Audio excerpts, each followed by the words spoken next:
Si toi aussi, tu n'as pas le budget, voici ce que tu peux faire pour moins 300 €, un éclairage de face. C'est parti. Ouais.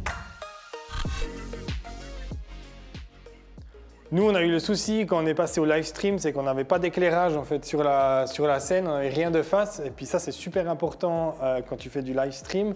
On n'avait pas non plus besoin de les brancher en DMX et puis de faire en fait plein de shows un peu spécial. Pour nous, c'est simplement une prise qu'on tire, qu'on met on-off, ça nous suffit largement. On a trouvé ces Showtech, donc c'est des par 30. On va te mettre le lien en description, c'est 20 watts, ça fonctionne super bien, c'est du LED qu'on a fait tenir sur une barre qu'on a commandée chez Thomann. On te mettra aussi le lien, regarde bien tous les liens qu'on te met en description. Donc ça marche super bien, on en a mis 4. Et puis comme tu le vois, quand on est sur scène, on voit bien la personne.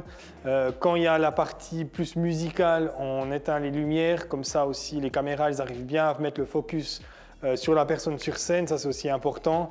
Donc bien avoir de l'éclairage de face. Et puis aussi, comme tu vois, on met aussi de l'éclairage derrière. Donc ça permet aussi en fait de couper la personne par rapport à ton arrière-plan. Si on n'avait pas de lumière derrière, ça paraîtrait un petit peu bizarre. On aurait l'impression que la personne n'est pas vraiment là. Donc ça c'est important aussi, l'angle de lumière, ça c'est aussi bien, environ à 45 degrés.